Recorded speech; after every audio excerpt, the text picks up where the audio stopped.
Je m'appelle Linda. J'ai 54 ans et j'ai passé les 30 dernières années à travailler comme comptable dans une entreprise de taille moyenne. Je ne suis pas riche, mais je n'ai pas manqué de rien non plus. Mon mari, James, travaille comme ingénieur civil, et ensemble nous avons réussi à construire une vie confortable, honnête et digne. Nous avons élevé Emily avec amour, dévouement et toutes les valeurs que nous considérions comme importantes, le respect, la gratitude et l'humilité. Ou du moins, c'est ce que je pensais. Je suis sorti du lit et je suis allé devant le miroir. J'avais choisi une robe bleu marine, élégante mais sobre, parfaite pour la mère de la mariée qui ne veut pas éclipser sa fille ni avoir l'air négligé. J'ai passé la main sur le tissu. Tout était prêt, le traiteur engagé, les fleurs commandées, les invitations envoyées. Nous avions investi toutes nos économies dans ce mariage, non pas parce qu'Emily avait demandé quelque chose d'extravagant, mais parce que nous voulions qu'elle ait une journée mémorable. James est entré dans la chambre déjà habillé, portant le costume gris que nous avions acheté spécialement pour l'occasion. Il avait l'air tendu, ajustant le nœud de sa cravate à plusieurs reprises. « Prête, chérie ?» a-t-il demandé en essayant de sourire. « Prête » ai-je répondu, bien que mon estomac se noue. La cérémonie devait avoir lieu dans un vignoble juste à l'extérieur de la Napa Valley, un endroit charmant qu'Emily et son fiancé Preston avaient choisi ensemble. Preston venait de la famille Sterling, qui était très bien établie. Son père était un avocat renommé, sa mère, une magnate de l'industrie cosmétique. Depuis les fiançailles, j'ai remarqué un changement subtil chez Emily. Elle commençait à parler différemment, à s'habiller différemment, à fréquenter des endroits différents. Quand je faisais une remarque, elle levait les yeux au ciel en disant que j'étais vieille jeu, que je devais me moderniser. Au début, je pensais que c'était juste l'excitation d'une jeune femme amoureuse voulant impressionner la famille du marié. Mais avec le temps, ces petits changements se sont transformés en gouffre entre nous. Elle a commencé à faire des commentaires sur notre maison, notre voiture, nos vêtements. Rien n'était direct, toujours voilé, comme de petites piques qui font plus mal qu'un cri. « Vous prenez un Uber pour le mariage ?» a-t-elle demandé 2 semaines auparavant avec ce ton qui feignait l'inquiétude mais cachait de l'embarras. « Nous y allons avec notre voiture, Emily. »« Pourquoi ?» ai-je répondu. « Oh, c'est juste que... » Peu importe. Je pensais juste qu'on pourrait louer une berline avec chauffeur, tu sais. Ça a l'air plus élégant. James et moi avons échangé un regard. Notre voiture était une berline standard, bien entretenue, mais apparemment elle n'était pas au standard de la nouvelle vie dont Emily rêvait. Pourtant, nous n'avons pas discuté. Nous voulions qu'elle soit heureuse, et si cela signifiait avaler quelques commentaires désagréables, nous ferions ce sacrifice. Nous avons quitté la maison à 14 heures. Le mariage était prévu à 16 heures, et nous voulions arriver tôt pour aider si besoin. Pendant le trajet, James a pris ma main et l'a serrée doucement. Il connaissait ma nervosité. Il connaissait chaque nuance de mon humeur après tant d'années ensemble. « Tout va bien se passer » a-t-il murmuré. J'ai hoché la tête, mais cette oppression dans ma poitrine n'a fait qu'augmenter. À notre arrivée au vignoble, l'entrée était magnifique. Il y avait une arche décorée de fleurs blanches et de verdure, des lumières délicates suspendues aux arbres et un panneau élégant indiquant le chemin vers la salle de réception. J'ai suivi les panneaux jusqu'à la porte principale où je m'attendais à trouver quelqu'un de l'équipe d'organisation pour nous guider. C'est là que les invités étaient accueillis. C'est là que je l'ai vu. À la porte d'entrée, juste au centre, se trouvait un grand cadre avec une bordure dorée. À l'intérieur, une photo. Notre photo, celle de James et moi. C'était une image qu'Emily avait prise de nos réseaux sociaux. Nous deux, souriant lors d'un barbecue du 4 juillet, portant des vêtements simples et décontractés. Mais la photo avait été éditée. Sur nos visages se trouvait une barre rouge géante comme celle qui couvre les criminels dans les rapports de police. Et juste en dessous, en grosses lettres grasses, était écrit « Accès refusé ». Ce couple n'a pas la permission d'entrer. Mesure de sécurité de la famille. J'ai senti mes jambes se dérober. James m'a agrippé le bras fermement comme s'il avait lui aussi besoin de soutien pour ne pas tomber. J'ai regardé autour de moi, cherchant quelqu'un, n'importe qui pouvant expliquer cela, mais les agents de sécurité à l'entrée nous regardaient simplement avec des expressions neutres, comme s'ils suivaient des ordres. « C'est une sorte de blague ?» a demandé James, la voix tremblante. Un des gardes s'est avancé. « Je suis désolé, les gens, mais vous n'êtes pas sur la liste des invités autorisés. » Je vais devoir vous demander de partir. Nous ne sommes pas sur la liste? Ma voix est sortie plus fort que je ne l'avais voulu. Nous sommes les parents de la mariée. Nous avons payé pour ce mariage. Le garde n'a pas bronché. Mes ordres sont clairs. Aucune autorisation, aucune entrée. J'ai regardé le cadre à nouveau, sentant l'humiliation brûler dans ma poitrine comme de l'acide. Notre photo exposée comme ça, comme si nous étions une menace, un problème à éviter. J'ai essayé de chercher Émilie du regard, scrutant les fenêtres de la maison principale, et puis je l'ai vue.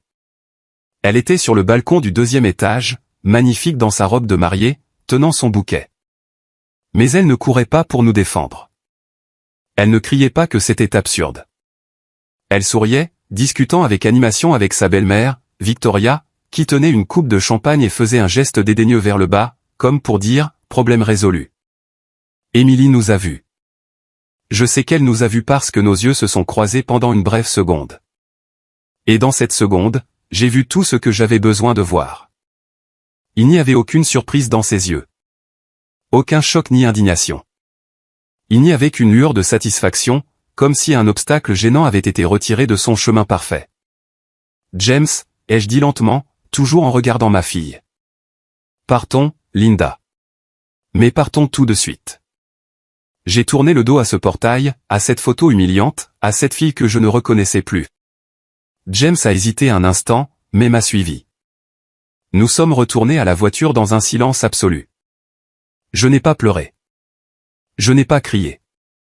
J'ai juste senti quelque chose en moi se briser et simultanément durcir comme de l'acier. À l'intérieur de la voiture, je fixais la route devant moi tandis que James démarrait le moteur avec des mains tremblantes. Il était en état de choc, traitant ce qui venait de se passer, mais moi, étrangement, je devenais de plus en plus lucide. La douleur était là, aiguë et profonde, mais avec elle est venue une clarté cristalline. 8 mois, ai-je dit doucement. Quoi? James m'a regardé.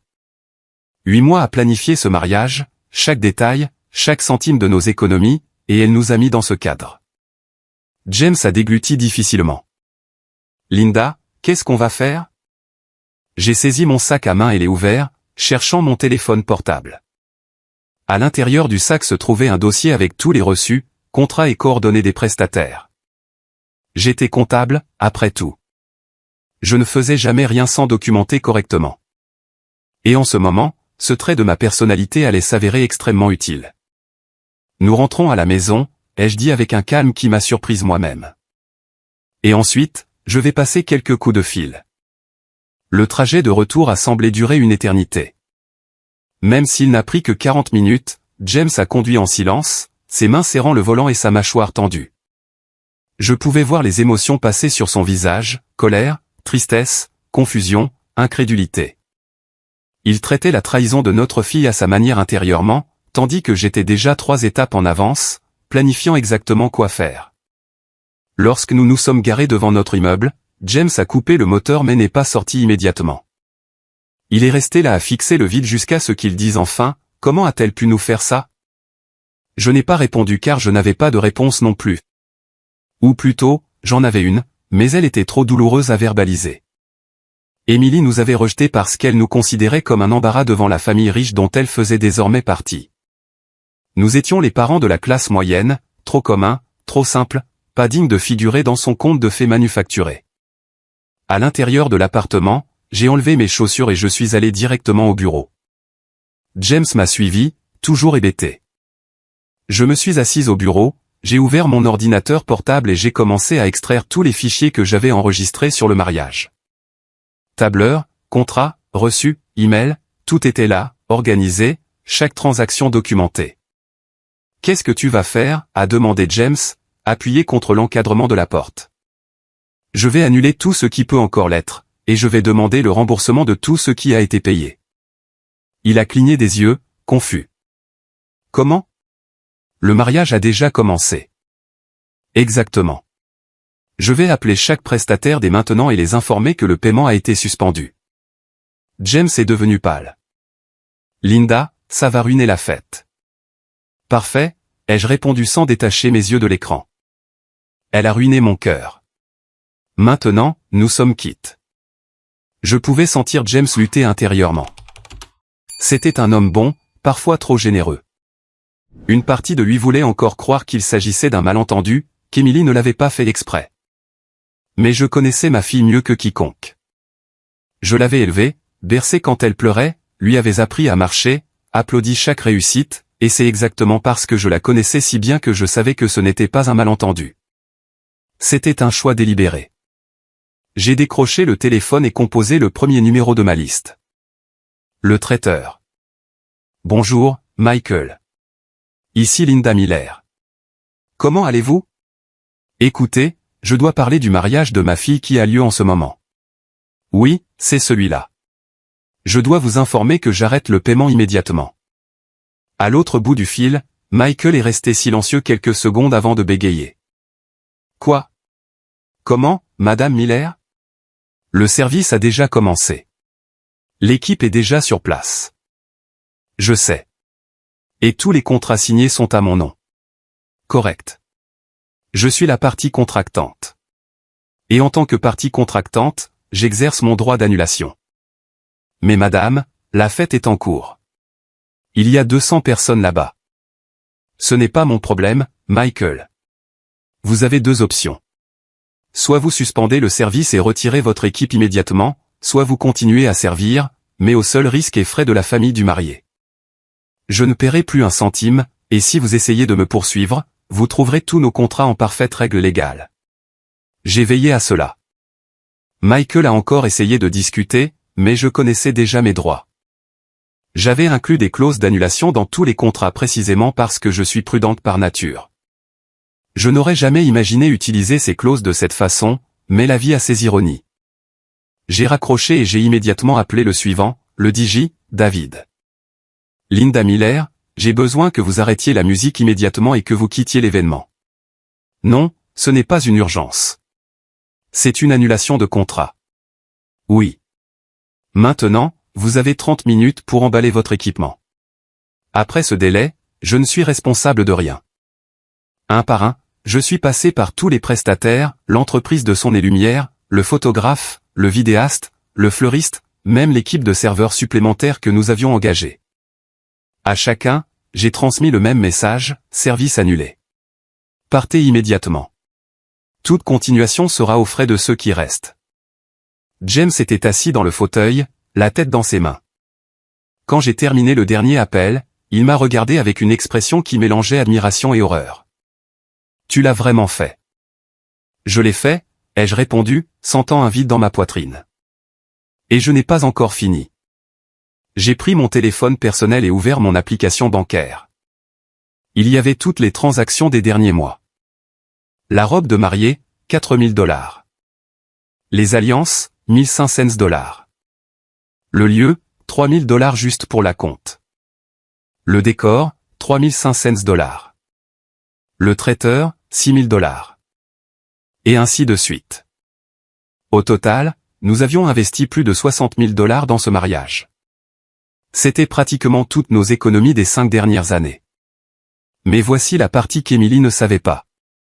Je n'avais pas tout payé en espèces. Une partie était sur un plan de paiement à taux zéro sur la carte de crédit, et la carte était à mon nom. J'ai appelé la société de carte de crédit.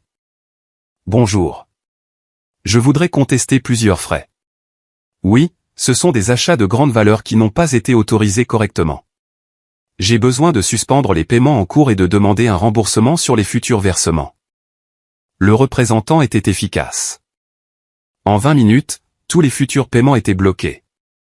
Les prestataires qui n'avaient pas encore reçu le montant total devraient courir après Emily et Preston maintenant. Plus après moi.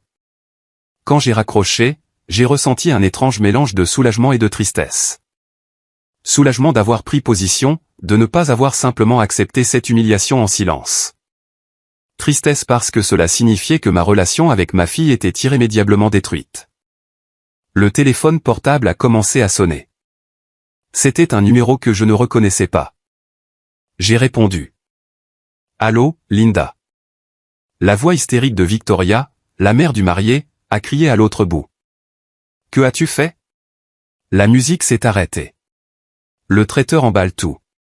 Les serveurs partent. Bonjour, Victoria, ai-je répondu avec un calme glacial. J'ai annulé les services que j'avais engagés et payés. Si vous voulez continuer la fête, n'hésitez pas à engager vos propres prestataires. Tu es folle? Le mariage a déjà commencé. Il y a 200 personnes ici. Il y avait, parce qu'apparemment vous ne vouliez pas de James et moi parmi ces personnes. C'était assez clair à la porte. Victoria est restée silencieuse un moment. Quand elle a parlé à nouveau, sa voix était encore plus acide, c'était une mesure de sécurité. Vous deux ne correspondiez pas au profil de nos invités. Je comprends. Et les prestataires que j'ai engagés ne correspondent plus non plus. Problème résolu. Je vais te poursuivre en justice. C'est du sabotage. C'en est. C'est l'exercice de mes droits contractuels que j'ai complété. Tous les contrats sont à mon nom. Tous les paiements provenaient de mon compte. Par conséquent, j'ai une pleine autonomie pour annuler. Si vous voulez me poursuivre, n'hésitez pas. Mon avocat adorera présenter cette photo à la porte comme preuve de discrimination. J'ai raccroché au nez. Quelques secondes plus tard, le téléphone a sonné à nouveau. C'était Émilie, ma fille. J'ai pris une profonde inspiration avant de répondre. Maman. Sa voix était étouffée entre les larmes et la rage. Pourquoi fais-tu ça? Pourquoi détruis-tu mon mariage? Je n'ai rien détruit, Émilie. Tu l'as détruit quand tu nous as mis dans ce cadre. C'était juste. C'était juste pour que tu ne sois pas embarrassée. La famille Sterling est très exigeante, et je pensais que ce serait mieux. Mieux que de m'humilier publiquement, ai-je interrompu. Mieux que de prétendre que tes parents n'existent pas? Mieux que de nous traiter comme des criminels. Ce n'était pas censé être comme ça. J'allais tout expliquer plus tard. J'allais. Allez quoi, Émilie? Me donner une miette d'attention après la fête chic? M'appeler le lendemain en t'excusant tout en me racontant à quel point le mariage que j'ai payé était merveilleux. Elle a sangloté à l'autre bout. Maman, s'il te plaît, je t'en supplie. Rappelle les prestataires. La fête est un chaos. Les invités partent. Preston est furieux. Quel dommage, ai-je répondu. Et j'ai réalisé que je n'éprouvais aucune pitié. Mais ce n'est plus mon problème. J'étais ta fille et tu étais ma mère. Je l'étais jusqu'à ce que tu décides que je n'étais pas assez bien pour être à ton jour spécial. J'ai raccroché et j'ai bloqué le numéro. Après avoir bloqué le numéro d'Émilie, je suis resté là à fixer l'écran noir du téléphone. Mes mains tremblaient légèrement, non pas de regret, mais de pure adrénaline. J'avais fait quelque chose d'irréversible. J'avais brûlé un pont qui ne serait peut-être jamais reconstruit. Et pourtant, je ne me sentais pas coupable. James s'est approché et s'est assis à côté de moi dans le fauteuil. Il n'a rien dit pendant un long moment. Il a juste pris ma main et l'a tenue. Sa paume était froide et moite, un signe qu'il était aussi affecté que moi, juste en train de le traiter différemment. Tu penses qu'on a bien fait, a-t-il finalement demandé, la voix basse. Je ne sais pas si c'était la bonne chose à faire, ai-je admis. Mais je sais que c'était nécessaire.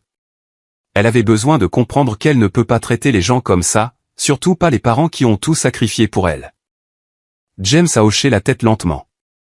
C'est juste qu'elle est toujours notre fille, Linda, même après tout ça. Je sais, ai-je chuchoté. Mais parfois, aimer quelqu'un signifie ne pas lui permettre de nous détruire. Et c'est ce qui se passait. Elle nous détruisait petit à petit, nous transformant en quelque chose de honteux, en quelque chose à cacher. Je ne vivrai pas comme ça. Nous sommes restés là dans le silence lourd de notre appartement tout en imaginant le chaos qui se déroulait certainement au vignoble. Nous n'avions pas besoin d'être là pour le visualiser. Des invités confus, le traiteur emballant les tables, la musique interrompue brutalement. Émilie pleurant des rivières en essayant d'expliquer l'inexplicable. Le téléphone de James a sonné. Il a regardé l'écran et a fait la grimace. C'est Preston. Réponds, ai-je dit. Je veux entendre ce qu'il a à dire. James l'a mis sur haut-parleur. La voix du gendre a résonné, furieuse, presque hurlante. James, qu'est-ce qui se passe, bordel? Ta femme a-t-elle perdu la tête? A-t-elle détruit mon mariage? Ton mariage, a répondu James. Et pour la première fois ce jour-là, j'ai entendu une vraie fermeté dans sa voix. Quelle curiosité, Preston. Je pensais que c'était le mariage de ma fille aussi. Mais apparemment, nous n'étions pas les bienvenus. C'était un malentendu. C'était l'idée de ma mère. Elle voulait faire une blague. Une blague? James a laissé échapper un rire amer. Mettre une photo de nous avec une barre rouge et nous interdire l'entrée était une blague. Preston a hésité. Je pouvais entendre des voix en arrière-plan. Quelqu'un criait quelque chose à propos des desserts qui étaient emportés. Puis il est revenu avec un ton plus calculateur, moins en colère. Écoute, James, résolvons ça comme des adultes. Combien veux-tu? Combien veux-tu, Linda, pour faire marche arrière et rappeler les prestataires? C'était à mon tour de prendre le téléphone de la main de James. Il n'y a pas d'argent qui puisse réparer ça. Preston, vous ne voulez pas de nous là-bas. Parfait. Mais vous n'allez pas avoir la fête que j'ai payée. Tu es vindicative et mesquine, a-t-il explosé. Tu es en train de ruiner la vie de ta propre fille. Non, Preston. J'arrête d'être un paillasson. Grande différence. J'ai raccroché. Bloqué. J'ai bloqué son numéro aussi. Les minutes s'égrenaient. James est allé à la cuisine et est revenu avec 2 verres d'eau. Nous avons bu en silence. L'appartement était trop calme, comme si la maison elle-même était sous le choc de la journée. Puis mon téléphone a émis un bip. Un message d'un numéro inconnu. Je l'ai ouvert. C'était une photo. L'image montrait la salle de réception dans un chaos complet. Table vide, chaises renversées, invités debout en groupe discutant avec agitation. Dans le coin, je pouvais voir Emily assise sur une chaise, le visage dans les mains, tandis que Victoria faisait des gestes furieux à quelqu'un en dehors du cadre. La légende disait, « Regarde ce que tu as fait.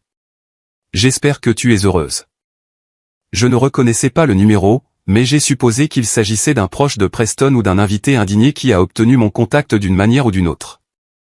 Je n'ai pas répondu. J'ai juste enregistré la photo. Elle serait utile au cas où quelqu'un essaierait de me poursuivre pour dommage. J'aurais une preuve visuelle que l'événement s'est poursuivi, juste sans le luxe que j'avais payé. D'autres messages ont commencé à arriver, certains de numéros connus qui n'avaient pas encore été bloqués, d'autres de gens inconnus, tous sur le même ton, m'accusant d'être cruelle, vindicative, d'avoir ruiné le jour le plus important de la vie d'Emily. Mais un message est sorti du lot. C'était de Lisa, ma sœur cadette. Elle n'était pas allée au mariage parce qu'elle vivait dans un autre état et était enceinte de 8 mois, incapable de voyager. Mais apparemment, quelqu'un lui avait raconté ce qui s'était passé. Linda, je viens de l'apprendre. Tu vas bien? Besoin de quelque chose? Je veux juste que tu saches que tu as fait la bonne chose. Emily a franchi la limite. Je suis avec toi.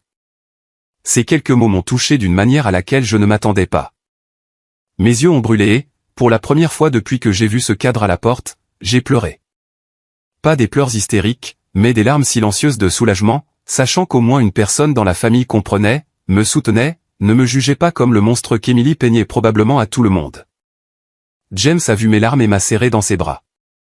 Nous sommes restés comme ça pendant un moment, enlacés sur le fauteuil tandis que le soleil se couchait dehors, et que le jour qui aurait dû être un jour de joie s'est transformé en cendres. Finalement, je me suis composé. J'ai essuyé mon visage, pris une profonde inspiration et me suis levé. Je vais préparer le dîner, ai-je annoncé. Linda, tu n'as pas à, oui, je le dois. J'ai besoin de faire quelque chose de normal, quelque chose pour me rappeler que la vie continue. Je suis allé à la cuisine et j'ai commencé à préparer un dîner simple. Poulet rôti, purée de pommes de terre et haricots verts. De la nourriture réconfortante faite maison, le genre qu'Emily aimait quand elle était petite avant de commencer à fréquenter des restaurants chics et à développer des palais trop sophistiqués pour la cuisine de sa propre mère. Pendant que je cuisinais, j'ai laissé mon esprit vagabonder. Je me suis souvenu quand Emily était bébé, si petite et fragile dans mes bras. Je me suis souvenu de ses premiers pas, de ses premiers mots. Je me suis souvenu du jour où elle est entrée à l'école pour la première fois, pleurant, s'accrochant à ma jambe, et comment j'avais eu besoin d'être forte pour dire au revoir et la laisser trouver son chemin. Je me suis souvenu de chaque nuit passée éveillée quand elle avait de la fièvre. Chaque projet scolaire que j'avais aidé à réaliser. Chaque fois que j'avais séché ses larmes après une déception. Je me suis souvenu de chaque sacrifice que James et moi avions fait. Vacances annulées pour payer l'école privée, vieux vêtements pour payer ses activités extrascolaires, dîner simple pour épargner pour l'université. Et puis je me suis souvenu de la dernière année, comment elle avait commencé à changer après avoir rencontré Preston, les commentaires désobligeants sur notre maison, nos vêtements, nos habitudes, la façon dont elle levait les yeux au ciel quand je racontais une histoire du travail. La façon dont elle m'avait demandé d'essayer de mieux m'habiller quand nous allions rencontrer ses parents. Tout avait été une construction graduelle. Elle ne s'est pas réveillée un jour en décidant de nous rejeter. C'était un processus lent où elle se convainquait que nous n'étions pas assez bien pour le monde dans lequel elle voulait entrer. Et aujourd'hui, avec ce cadre à la porte, n'était que le point culminant de mois de mépris dissimulé. J'ai fini de cuisiner et j'ai appelé James à table. Nous avons mangé en silence, chacun perdu dans ses pensées. La nourriture était bonne, mais elle n'avait aucun goût. Il est difficile de savourer quoi que ce soit quand votre cœur est brisé. Après le dîner, en faisant la vaisselle, j'ai entendu mon téléphone sonner à nouveau. Cette fois, c'était un numéro de ligne fixe. J'ai répondu avec prudence. Linda? C'était une voix féminine, polie. C'est Sandra de l'équipe de traiteurs du chef Michael. Il m'a demandé d'appeler pour confirmer, voulez-vous vraiment annuler le service? Parce que si c'est un malentendu, nous sommes encore à temps pour faire marche arrière. Ce n'est pas un malentendu, Sandra. Vous pouvez tout emballer. Compris. Je voulais juste confirmer parce que, eh bien, c'est assez compliqué ici. La mariée pleure toutes les larmes de son corps et les invités sont indignés. J'imagine, ai-je répondu sans émotion. Il y eut une pause. Puis Sandra a dit d'une voix plus basse, entre nous, Madame Miller. Je ne sais pas ce qui s'est passé, mais du peu que j'ai vu, je pense que vous avez fait la bonne chose. Personne ne mérite d'être manqué de respect comme ça. Je l'ai remercié et j'ai raccroché. C'était réconfortant, d'une certaine manière, de savoir que même des inconnus pouvaient voir l'injustice de la situation. La nuit est tombée lourdement sur notre appartement. James était allé se coucher plus tôt, émotionnellement épuisé. Mais je ne pouvais pas dormir. Je suis resté dans le salon avec toutes les lumières éteintes sauf une petite lampe dans le coin, regardant le téléphone qui ne cessait de recevoir des messages. La plupart provenaient de fouineurs, donnant des avis non sollicités sur la façon dont j'aurais dû réagir. Certains disaient que j'avais raison, qu'Emily l'avait mérité. D'autres me traitaient de monstre, disaient qu'aucune vraie mère ne ferait ça à sa propre fille, comme s'ils savaient ce que c'est d'être humilié publiquement par la personne que vous avez élevée, aimée et pour laquelle vous avez tout sacrifié. Un message en particulier a attiré mon attention. C'était d'Ashley, une amie d'enfance d'Emily. Elle écrivait, « Tante Linda, je sais que ce ne sont pas mes affaires, mais Emily est désespérée. Elle se sent vraiment malade à force de pleurer. Y a-t-il un moyen pour que vous vous parliez ?» J'ai pris une profonde inspiration. Une partie de moi, cette partie maternelle qui ne meurt jamais complètement, s'est rétractée à l'idée qu'Emily souffre. Mais ensuite, je me suis souvenu du sourire sur son visage quand elle nous a vus devant la porte, ce sourire satisfait de quelqu'un qui vient de se débarrasser d'un problème gênant. J'ai répondu à Ashley, dis-lui que je suis là, au même endroit que toujours. Si elle veut parler, elle sait où nous trouver, mais je ne vais pas mendier des excuses qu'elle n'est pas prête à donner. J'ai verrouillé le téléphone et me suis levé.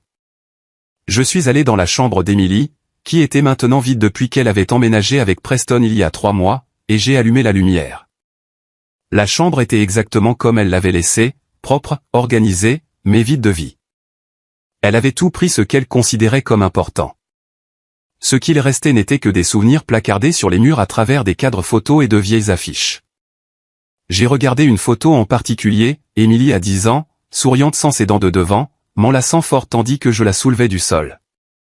À quel moment ai-je perdu cet enfant? À quel moment s'est-elle transformée en cette femme froide et calculatrice capable de faire ce qu'elle a fait aujourd'hui? J'ai entendu des pas derrière moi. James était à la porte, ses yeux rouges et gonflés. Il avait pleuré seul dans la chambre. Je connaissais assez bien mon mari pour le savoir. Pas moyen de dormir non plus, a-t-il demandé. Non. Je continue à penser à tout ce qu'on a fait de mal. Où avons-nous échoué? James est entré dans la chambre et s'est assis sur le lit d'Emily.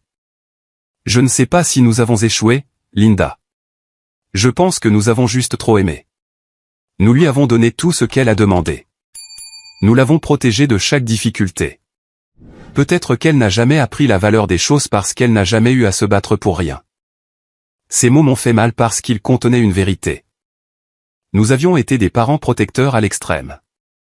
Nous voulions qu'Émilie ait tout ce que nous n'avions pas eu. Et en cours de route, peut-être avons-nous créé quelqu'un qui ne savait pas apprécier, quelqu'un qui attendait toujours plus sans se demander d'où cela venait ou combien cela coûtait. Tu penses qu'elle va nous chercher, ai-je demandé. Éventuellement, a soupiré James. Quand la situation se calmera et qu'elle réalisera ce qu'elle a perdu. Mais je ne sais pas si, quand elle viendra, nous voudrons toujours ouvrir la porte. Cela m'a surprise. James était toujours le plus flexible des deux, celui qui cédait en premier, celui qui pardonnait le plus vite. Entendre cette dureté dans sa voix m'a montré à quel point Émilie avait blessé non seulement moi, mais lui aussi. Nous sommes retournés au salon.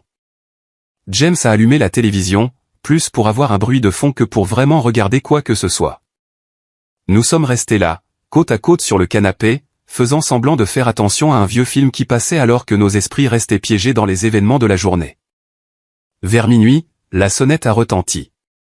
James et moi avons échangé des regards alarmés. Qui serait là à cette heure? Je suis allé à l'interphone, le cœur battant. Qui est-ce? La voix qui a répondu était enrouée à force de pleurer. C'est moi.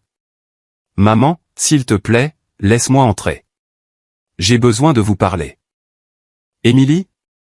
Ma fille était là, au milieu de la nuit, toujours dans sa robe de mariée. À travers la caméra de l'interphone, je pouvais voir qu'elle était seule, sans Preston, sans Victoria, sans aucun des invités chics. Juste elle, vulnérable et brisée. James s'est approché. Tu vas la laisser monter? Ma main a plané au-dessus du bouton qui déverrouillerait la porte. Ce serait si facile d'appuyer, de la laisser entrer, de l'embrasser et de tout pardonner. C'était ce que mon cœur de mère criait. Mais ma raison, cette partie de moi qui avait été piétinée aujourd'hui, a hésité. Maman, s'il te plaît. La voix d'Émilie est revenue par l'interphone. Je sais que j'ai tout ruiné. Je sais que je ne le mérite pas, mais j'ai besoin de vous parler. J'ai besoin de m'excuser. J'ai appuyé sur le bouton et déverrouillé la porte. Non pas parce que j'étais prête à pardonner, mais parce qu'elle méritait la chance de s'expliquer et que je méritais d'entendre ce qu'elle avait à dire face à face. Les minutes jusqu'à ce qu'elle atteigne notre étage ont semblé infinies. Quand la porte de l'ascenseur s'est ouverte et qu'Émilie est apparue, j'ai perdu mon souffle. La robe de mariée était sale, son maquillage maculé, ses cheveux défaits. Elle semblait avoir vieilli de 10 ans en quelques heures. Elle s'est arrêtée au seuil quand j'ai ouvert la porte, comme si elle attendait la permission d'entrer. Ses yeux étaient rouges et gonflés, et elle tremblait légèrement. Je ne savais pas si c'était de froid ou d'émotion. Tu peux entrer, ai-je dit, ma voix sortant plus froide que je ne l'avais voulu. Émilie est entrée lentement, regardant autour d'elle comme si elle visitait un endroit qu'elle n'avait pas vu depuis des années, pas juste des mois. James est resté dans le salon, les bras croisés, sa posture clairement défensive. A commencé Émilie, mais sa voix a failli. Elle a essayé à nouveau. J'ai tout ruiné. J'ai ruiné le mariage. J'ai ruiné notre relation. J'ai tout ruiné. Oui. J'ai hoché la tête simplement. Tu as ruiné tout ça. Elle a été surprise par mon accord direct, comme si elle s'attendait à ce que je le nie immédiatement et que je la réconforte comme je l'avais toujours fait. Mais ces jours-là étaient terminés. Preston a rompu avec moi, a-t-elle dit, les mots sortant en sanglots. Juste là, devant tout le monde, il a dit que j'étais une fraude. Que j'avais menti sur le fait que vous aviez de l'argent. Que j'avais ruiné sa réputation avec ma famille dysfonctionnelle. Il m'a traité de chercheuse d'or. Une partie de moi a ressenti de la pitié, mais une autre partie, une partie que je ne connaissais pas et qui était née aujourd'hui, pensait, bien fait, c'est mérité. Victoria, a continué Émilie. Elle m'a mise dehors du vignoble. Elle a dit que je ne serais jamais la bienvenue dans la famille Sterling, que j'étais un embarras. Les invités sont partis. La fête a pris fin 1 heure après que tout ait été emballé. C'était humiliant. Humiliant, ai-je répété le mot lentement, comme mettre une photo de tes parents avec une barre rouge disant qu'ils ne peuvent pas entrer? Ce genre d'humiliation? Émilie a baissé la tête, des larmes coulant sur le sol. Je sais. Je sais, maman.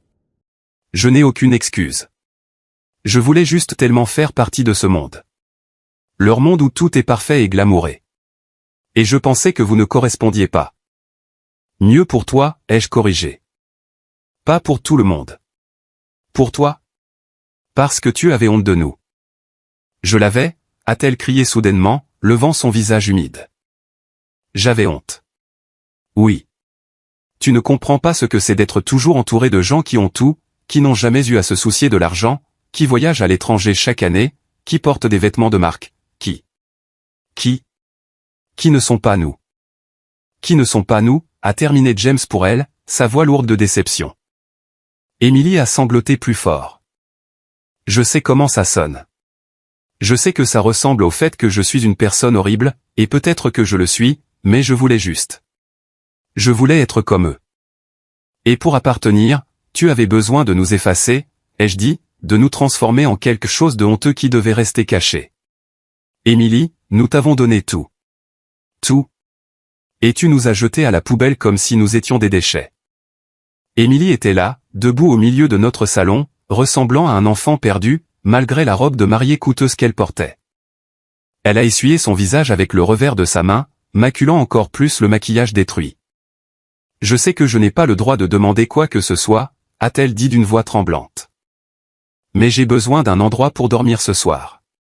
Preston a changé le code de l'appartement. Je ne peux pas entrer. Je n'ai nulle part où aller. J'ai regardé James. J'ai vu dans ses yeux le même conflit que celui que je ressentais. La volonté d'aider. Luttant contre le besoin de poser des limites. Nous étions parents, après tout. L'instinct de protection ne meurt pas du jour au lendemain. Même quand votre fille vous poignarde dans le dos. Tu peux rester dans ta chambre, ai-je fini par dire. Mais demain, nous devons avoir une conversation sérieuse à propos de tout ça sans crier, sans larmes manipulatrices. Une vraie conversation. Émilie a hoché la tête rapidement, soulagée. Merci, maman. Merci vraiment. Je promets que. Ne promets rien maintenant, les jeux coupés. Va prendre une douche et repose-toi. Demain, on parle. Elle a pratiquement couru vers le couloir comme si elle avait peur que je change d'avis. J'ai entendu la porte de sa chambre se fermer, puis le son de la douche qui s'ouvrait. James et moi étions seuls à nouveau. Tu vas vraiment la laisser rester, a-t-il demandé. Pour aujourd'hui. Oui. Mais ça ne veut pas dire que tout est pardonné. Elle doit comprendre la gravité de ce qu'elle a fait et doit montrer avec des actions, pas des mots, qu'elle a réellement changé. James a hoché la tête pensivement. Et si elle ne change pas, alors elle devra trouver un autre endroit où vivre, parce que je ne serai plus le paillasson de ma propre fille. J'ai mis longtemps à m'endormir cette nuit-là. J'ai passé en revue chaque événement de la journée mentalement. Depuis le réveil plein d'attente jusqu'à voir ce cadre humiliant à la porte, jusqu'à prendre la décision de tout annuler, jusqu'à ce qu'Émilie apparaisse à notre porte. C'était comme si j'avais vécu toute une semaine en une seule journée. Quand j'ai enfin dormi, mes rêves étaient confus et troublants. J'ai rêvé que j'étais au mariage, mais que c'était moi qui me faisais expulser par des gardes pendant qu'Émilie regardait en riant. J'ai rêvé que James me disait que j'avais réagi de manière excessive, que j'avais détruit notre famille. Je me suis réveillé plusieurs fois durant la nuit avec le cœur battant et le sentiment que quelque chose n'allait pas. Au matin, je me suis réveillé à l'odeur du café. Confuse, je me suis levé et je suis allé à la cuisine. Émilie était là, toujours en pyjama. Elle avait trouvé de vieux vêtements qu'elle avait laissés derrière elle, faisant du café et des toasts. La scène était si domestique, si normale, que pendant un moment, il a semblé que rien de tout cela ne s'était passé. « Bonjour, maman », a-t-elle dit lentement quand elle m'a vu. Ses yeux étaient toujours gonflés, mais elle avait lavé son visage et attaché ses cheveux. Elle ressemblait plus à l'Émilie que je connaissais, pas à cette version sophistiquée et snob qu'elle était devenue.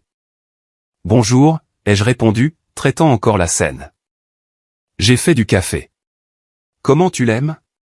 Et il y a du pain dans le grille-pain. » J'ai accepté la tasse qu'elle m'a offerte et je me suis assise à la table.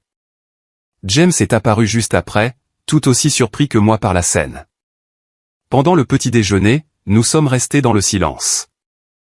C'était un silence chargé, plein de choses non dites. Mais au moins, il n'était pas hostile. Quand nous avons terminé, Émilie a ramassé les tasses et a fait la vaisselle sans qu'on lui demande, quelque chose qu'elle n'avait pas fait depuis des mois, disant toujours qu'elle était trop occupée ou trop fatiguée. On peut parler maintenant, a-t-elle demandé quand elle a terminé. Nous sommes allés au salon. Émilie s'est assise dans un fauteuil, James et moi sur le canapé, maintenant cette distance physique qui symbolisait la distance émotionnelle qui existait désormais entre nous. J'ai beaucoup pensé pendant la nuit, a commencé Émilie avec des mains nerveuses sur ses genoux. À propos de tout ce qui s'est passé, à propos des choix que j'ai faits. Et je réalise maintenant. Je réalise que je me suis perdu. Je me suis perdu en essayant d'être quelqu'un que je ne suis pas. Continue, ai-je encouragé, gardant un ton neutre. Quand j'ai rencontré Preston, c'était comme entrer dans un nouveau monde. Un monde que j'ai toujours vu de l'extérieur. Tu sais, ces immenses maisons, ces voitures importées, ces voyages internationaux, et soudain j'étais à l'intérieur. Et c'était si facile de se laisser emporter. Ça a commencé avec des petites choses. Lui corrigeant la façon dont je parlais, sa mère suggérant de meilleurs magasins pour acheter des vêtements. Au début, je pensais qu'il m'aidait à m'améliorer, mais il ne le faisait pas. Non, il te façonnait, te transformant en une version de toi qui entrait dans leur monde, a dit James doucement. Et j'ai permis cela. Pire, j'ai activement collaboré parce qu'une partie de moi a toujours eu honte de notre vie simple, de notre maison modeste, de notre vieille voiture. Non pas parce que vous n'étiez pas de bons parents. Vous étiez les meilleurs, mais parce que je voulais plus. J'ai toujours voulu plus. Ces mots étaient honnêtes, cruellement honnêtes, et ils faisaient mal parce qu'ils contenaient une vérité que j'avais toujours soupçonnée mais que je n'avais jamais voulu admettre. Émilie n'avait jamais été satisfaite de ce que nous avions. Elle regardait toujours avec envie ce que les autres avaient. Quand Victoria a suggéré ce panneau, a continué Émilie avec une voix étouffée. Elle a dit que ce serait mieux pour tout le monde, que vous vous sentiriez mal à l'aise parmi leurs invités, que ce serait embarrassant pour vous et pour moi. Et je l'ai cru ou j'ai voulu le croire, parce que c'était plus facile que d'admettre que je choisissais leur approbation plutôt que votre amour. Tu nous as trahis, ai-je dit simplement, pour une approbation sociale. Tu nous as vendus pour une place à la table avec des gens qui ne se soucient même pas vraiment de toi. Je sais. Et hier, j'ai découvert de la pire façon possible. Quand tout s'est effondré, quand Preston m'a rejeté et que Victoria m'a mise dehors, aucun de ses invités chics n'a pris ma défense. Personne ne m'a défendu. Tout le monde est simplement parti. Soulagé de ne pas avoir à témoigner de cet embarras plus longtemps. J'ai réalisé que je n'avais personne parce que les seules personnes qui m'aimaient vraiment, c'était vous. Et je venais de vous expulser de ma vie. Des larmes ont coulé sur son visage à nouveau. Mais cette fois, elles ne ressemblaient pas à des larmes d'apitoiement. Elles ressemblaient à des larmes de réelle compréhension, de réel regret. Je n'attends pas que vous me pardonniez, a-t-elle dit. Pas immédiatement. Peut-être jamais. Mais j'ai besoin que vous sachiez que j'ai honte. Vraiment honte. Pas de vous, de moi, de ce que je suis devenu, de ce que j'ai fait. James s'est raclé la gorge. Je pouvais voir qu'il était ému. Luttant contre l'envie de se lever et d'enlacer notre fille comme il le faisait toujours quand elle souffrait. Reconnaître l'erreur est la première étape, a dit James avec précaution. Mais ce n'est pas suffisant. Tu dois montrer que tu as changé avec des actions, pas des mots. Je sais et je vais le faire. Je ne sais pas encore comment, mais je le ferai. J'ai regardé ma fille, la femme qu'elle était maintenant, plus l'enfant dont je me souvenais. J'ai vu en elle une fragilité que je n'avais pas vue avant. Une vraie fissure dans le piédestal qu'elle avait elle-même construit. Qu'est-ce que tu vas faire maintenant, ai-je demandé. Concernant Preston, l'appartement, ta vie? Émilie a soupiré profondément. Je ne sais pas. J'ai besoin de récupérer mes affaires de l'appartement, mais je ne sais pas comment puisqu'il a changé le code. J'ai besoin d'annuler. Enfin, annuler ce qu'il restait du mariage. Faire savoir à tout le monde. Et j'ai besoin de comprendre ce que je vais faire de ma vie parce qu'honnêtement, je ne sais plus qui je suis. Tu peux rester ici, ai-je dit, me surprenant moi-même, temporairement. Jusqu'à ce que tu sois organisé, mais avec des conditions. Lesquelles? Premièrement, tu vas chercher un travail. Tu ne dépendras pas de nous financièrement. Deuxièmement, tu paieras un loyer, même symbolique, pour démontrer que tu comprends la responsabilité. Troisièmement, tu iras en thérapie. Tu dois travailler sur ces problèmes d'image de soi et de valeur. Et quatrièmement, aucun contact avec la famille Sterling sauf si strictement nécessaire pour résoudre des questions pratiques. Émilie a hoché la tête à chaque condition. J'accepte tout. Et maman, merci de ne pas m'avoir jeté à la rue comme je le méritais. Je ne fais pas ça parce que j'ai pitié de toi, ai-je clarifié. Je fais ça parce que, malgré tout, j'ai encore l'espoir que la fille que nous avons élevée existe en toi, la fille gentille, généreuse et humble qui semble s'être perdue en cours de route, et je veux lui donner une chance de revenir. Les jours suivants ont été étranges et tendus. Émilie est restée à la maison, pratiquement recluse dans son ancienne chambre, ne sortant que pour les repas et pour utiliser la salle de bain. Elle passait des heures sur l'ordinateur, soi-disant à chercher un travail et à traiter les conséquences du mariage désastreux. L'appartement qu'elle partageait avec Preston était vraiment inaccessible. Il avait changé tous les codes et refusé tout contact. Il était nécessaire de contacter un avocat pour s'assurer qu'Émilie puisse récupérer ses biens personnels. Le processus était épuisant, Preston et Victoria créant des obstacles à chaque étape. Mardi, 3 jours après le mariage raté, Émilie a réussi à programmer un moment pour récupérer ses affaires. James a proposé d'y aller avec elle, plus pour garantir que rien de mauvais n'arrive que pour aider à porter les cartons. Je suis resté à la maison, essayant de maintenir une certaine normalité dans ma routine habituelle. Quand ils sont revenus, des heures plus tard, Émilie était abattue mais soulagée. Elle avait réussi à sauver ses vêtements, ses documents et ses objets personnels. Preston était resté enfermé dans la chambre tout le temps, refusant d'apparaître, tandis que Victoria supervisait chaque mouvement avec un œil critique, s'assurant qu'Émilie n'emportait rien appartenant à la famille Sterling. C'était humiliant, m'a dit Émilie ce soir-là. Victoria n'arrêtait pas de faire des commentaires tout le temps sur la façon dont j'avais ruiné la vie de son fils, comment j'avais détruit la réputation de la famille. Et le pire, c'est qu'elle avait raison. J'ai fait tout ça. Tu as pris de mauvaises décisions, ai-je corrigé.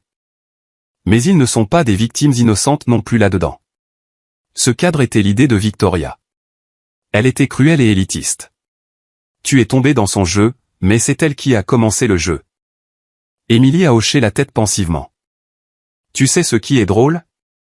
Quand j'étais là-bas à rassembler mes affaires, j'ai regardé autour de cet appartement chic avec tout ce décor coûteux, et j'ai réalisé que je n'y étais jamais heureuse.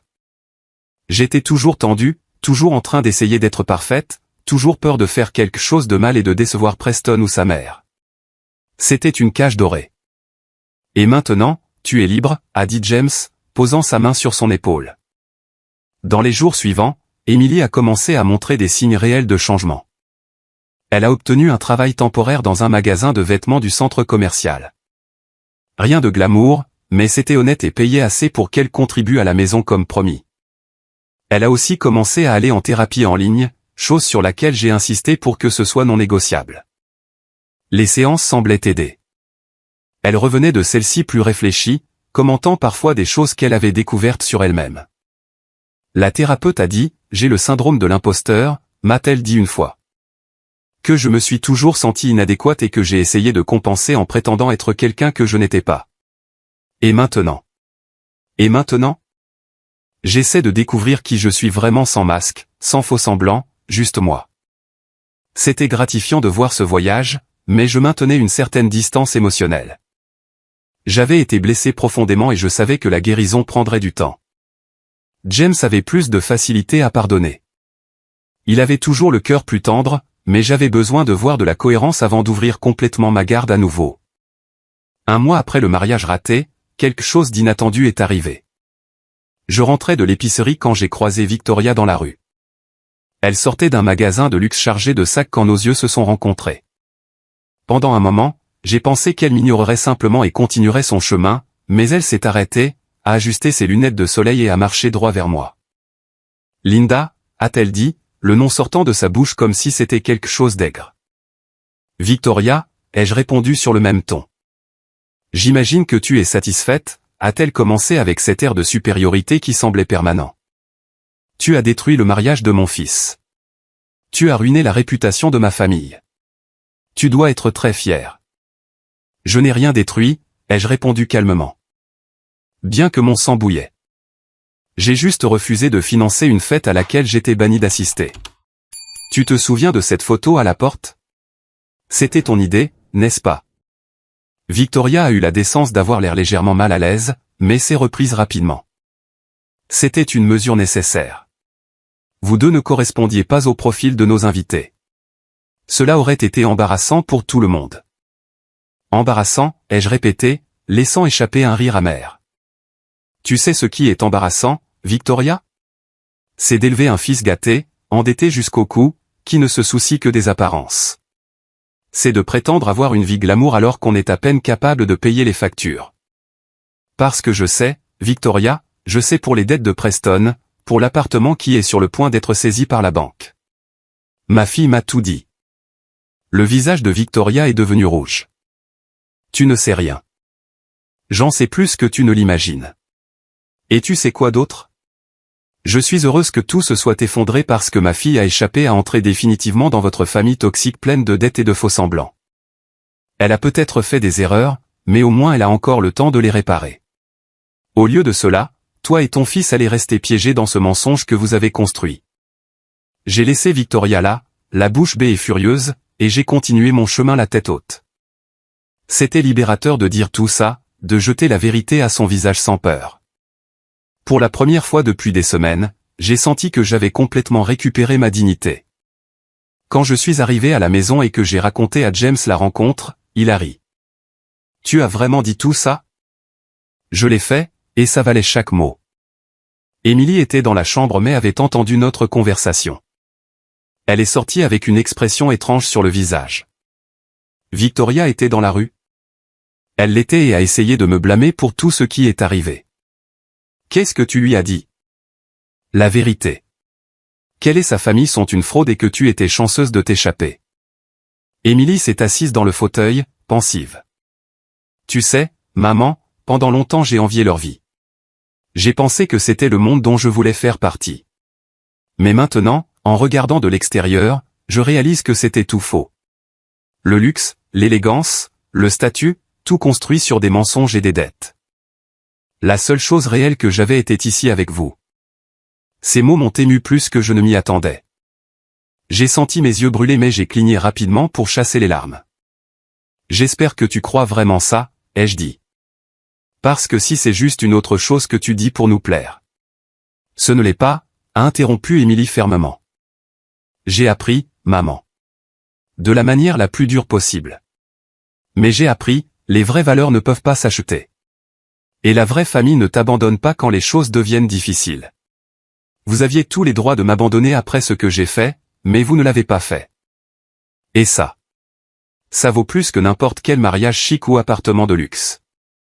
James s'est raclé la gorge, ému. J'ai juste hoché la tête, protégeant toujours mon cœur, mais sentant les murs commencer à baisser lentement. 2 mois se sont écoulés depuis le jour du mariage désastreux. La vie avait trouvé un nouveau rythme, différent d'avant, mais pas nécessairement mauvais. Emily travaillait régulièrement, payait sa part à la maison et allait en thérapie religieusement. Les changements en elle étaient visibles. Elle était plus légère, plus authentique, plus comme la personne dont je me souvenais il y a des années. Mais je maintenais toujours une certaine réserve, non pas par manque de volonté de pardonner complètement, mais parce que certaines blessures prennent du temps à guérir. James m'a dit que j'étais trop dur, qu'Emily faisait tout bien et méritait une deuxième chance complète.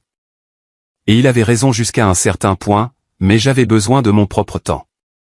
C'était un jeudi, un jour ordinaire, que les choses ont finalement changé pour de bon.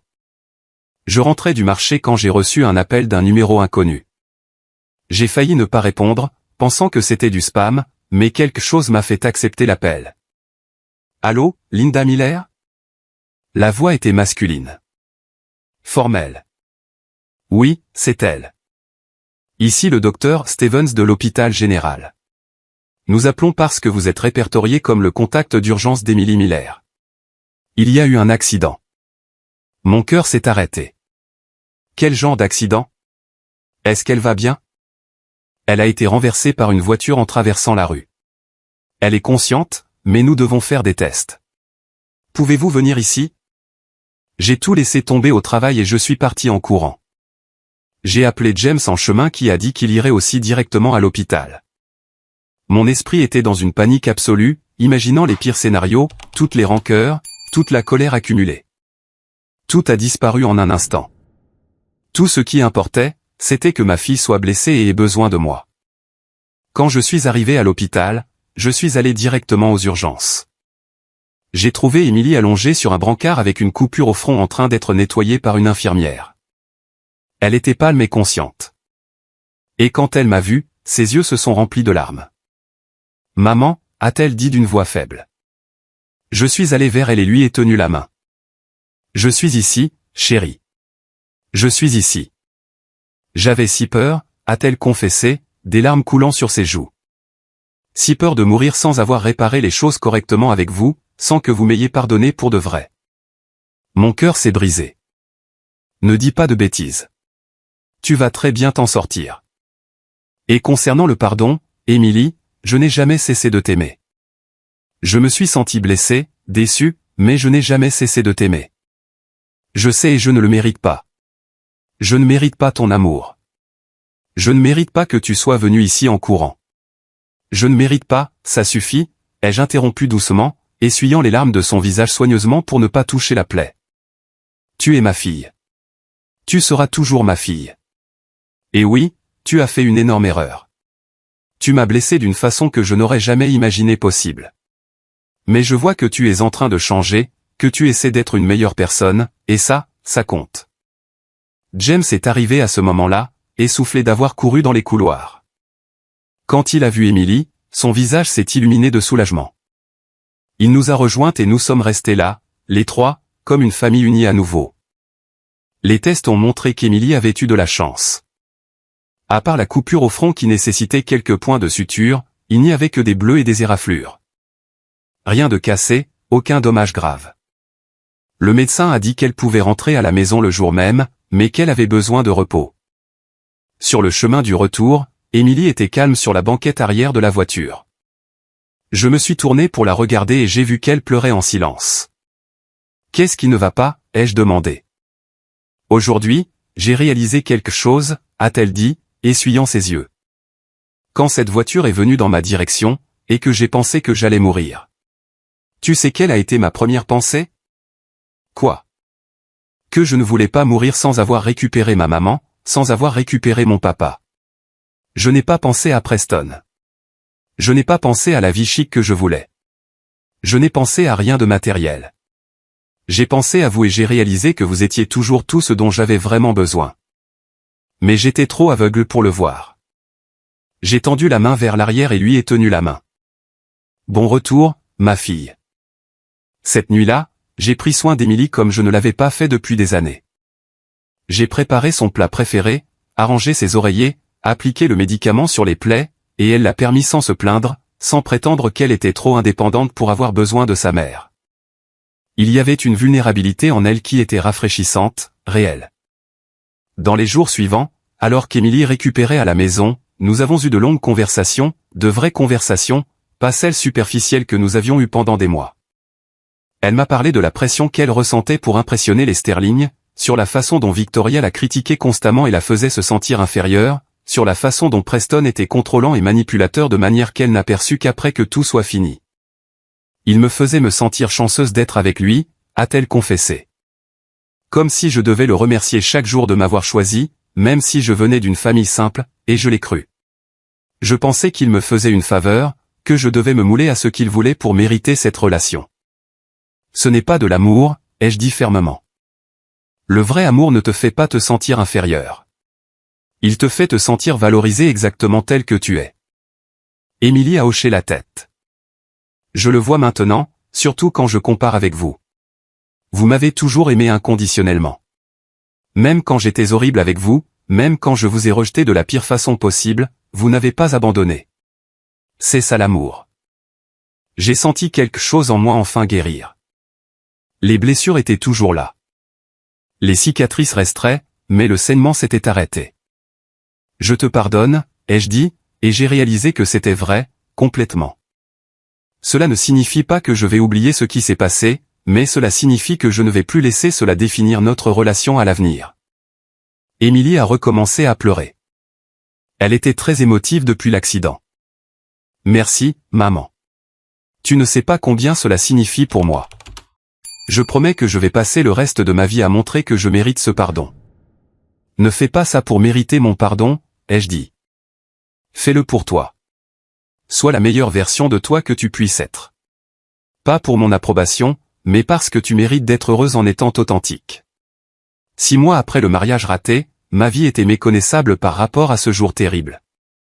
Émilie avait déménagé dans un petit appartement qu'elle partageait avec 2 collègues. Elle avait été promue au magasin et gagnait maintenant assez pour avoir son indépendance. Mais elle venait dîner avec nous au moins 2 fois par semaine. Et ses repas étaient pleins de rires, de conversations authentiques et beaucoup d'affection. La séparation légale entre Émilie et Preston était finalement conclue. Ce n'était pas joli. Victoria a tout essayé pour compliquer les choses, exigeant même qu'Émilie paie des dommages moraux à son fils. Mais à la fin, comme le mariage n'avait jamais été officiellement enregistré, il prévoyait de le faire après la fête, il n'y avait pas grand-chose à faire légalement. Chacun a suivi sa voie. J'ai entendu dire par des ragots que Preston avait déménagé dans une autre ville, apparemment pour fuir les dettes et le scandale. Victoria, trop fière pour admettre une banqueroute imminente, continuait à prétendre être riche tout en vendant discrètement ses biens de valeur pour payer les créanciers. Quant à moi, j'ai découvert que ce jour à la porte, aussi douloureux qu'il ait pu être, m'a appris quelque chose de précieux. S'aimer soi-même n'est pas de l'égoïsme. Poser des limites n'est pas un manque d'amour.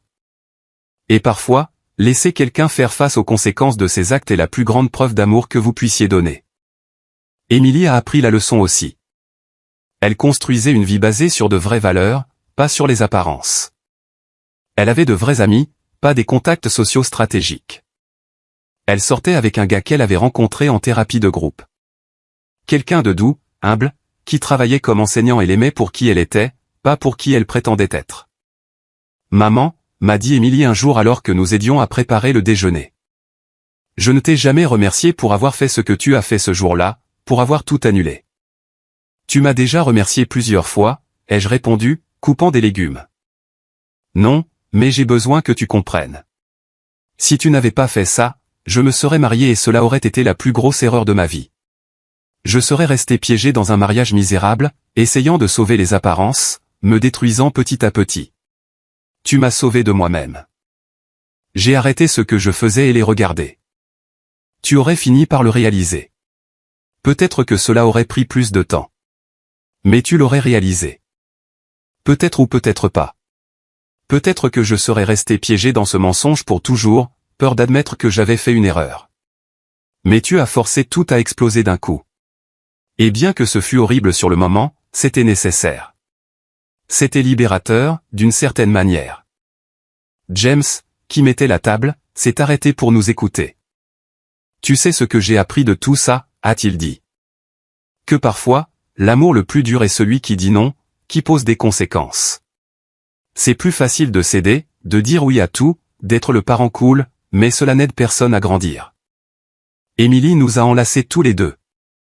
Vous êtes les meilleurs parents que j'aurais pu avoir, et j'étais une idiote de ne pas le voir avant. Tu étais perdu, ai-je dit, rendant l'étreinte. Mais maintenant tu t'es trouvé, et c'est ce qui compte.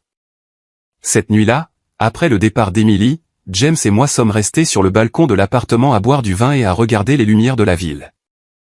C'était une nuit agréable avec une brise légère. « Es-tu heureuse » m'a-t-il demandé soudainement. J'ai pensé à la question. Étais-je heureuse? Malgré tout ce qui était arrivé, toute la douleur, toute la trahison. Je le suis, ai-je répondu honnêtement. Pas de la même manière que j'étais avant. Je suis plus prudente maintenant, plus gardée. Mais je suis heureuse. Heureuse d'avoir posé mes limites, d'avoir défendu ma dignité, d'avoir forcé les changements nécessaires. Et heureuse de voir notre fille se transformer en quelqu'un que je peux vraiment respecter à nouveau. James a souri. Moi aussi. Et tu sais quoi d'autre? Ce mariage ne t'aurait jamais rendue heureuse. Même si tout s'était bien passé, tu aurais passé toute la journée mal à l'aise, à être jugé par des gens snobs, à prétendre être quelqu'un que tu n'es pas. À la fin, ne pas y aller était une bénédiction. Une bénédiction douloureuse, ai-je corrigé. Mais oui, une bénédiction. Quelques semaines plus tard, j'ai reçu une lettre par la poste. C'était de Victoria. J'ai été tenté de la jeter sans l'ouvrir, mais la curiosité a gagné. La lettre était courte et directe. Linda, je ne suis pas doué pour les excuses, alors je serai brève. J'ai eu tort à ton sujet et à propos de ta famille. Ce que j'ai fait le jour du mariage était cruel et snob. J'ai passé des mois à te blâmer pour la disgrâce, mais la vérité est que la disgrâce existait bien avant. Mon fils et moi vivions dans un mensonge, et tu as juste mis la vérité en lumière. Je déménage dans le nord pour vivre avec ma sœur. Je ne peux plus me permettre de sauver les apparences en ville. J'espère qu'Emily va bien. Elle méritait mieux que ce que mon fils pouvait offrir. Victoria Sterling. J'ai montré la lettre à James et Emily. Emily a été surprise. Je n'aurais jamais imaginé quelle est l'humilité de l'admettre. Parfois, les gens changent quand ils perdent tout, ai-je dit. Quand il n'y a plus de façade à maintenir, ils sont forcés de faire face à qui ils sont vraiment. Tu vas répondre, a demandé James. Non, il n'y a rien à dire. J'accepte ses excuses, mais je n'ai pas besoin d'être impliqué dans cette histoire plus longtemps. Et ainsi, je ferme ce chapitre complètement. Aujourd'hui, 1 an après ce jour fatidique, je regarde en arrière et je vois tout le voyage avec clarté. Je vois une mère qui a aimé sa fille assez pour la laisser tomber. Je vois une fille qui a eu besoin de tout perdre pour trouver ce qui comptait vraiment. Je vois un père qui a appris que l'amour fort n'est pas toujours l'amour doux. Et je vois une famille qui s'est brisée mais qui s'est reconstruite ensuite plus forte et plus authentique. Ce cadre à la porte avec notre photo et ces mots cruels aurait pu nous détruire. Cela aurait pu être la fin de notre famille. Mais au lieu de cela, c'est devenu le début de quelque chose de nouveau. Une famille basée sur le respect mutuel, des limites saines et un amour vrai qui n'accepte pas d'être piétiné. Emily est heureuse maintenant. Vraiment heureuse. Pas ce bonheur faux basé sur le statut et les apparences. Elle travaille, étudie, a des relations saines, et surtout sait qui elle est et n'en a pas honte. James et moi allons bien, aussi. Plus unis que jamais, renforcés par l'épreuve que nous avons affrontée ensemble. Nous avons appris que nous sommes plus forts que nous le pensions, plus résilients, plus capables de prendre des décisions difficiles quand c'est nécessaire. Et moi, Linda, j'ai découvert que je peux être gentil sans être un paillasson, que je peux aimer sans m'effacer, que je peux pardonner sans oublier, et que parfois la plus grande preuve d'amour est de laisser les conséquences arriver, peu importe à quel point c'est douloureux. Ce jour à la porte a tout changé. Mais à la fin, cela a changé pour le meilleur. Maintenant, si vous avez aimé cette histoire, cliquez sur s'abonner et dites-moi dans les commentaires quelle partie a laissé votre mâchoire tomber.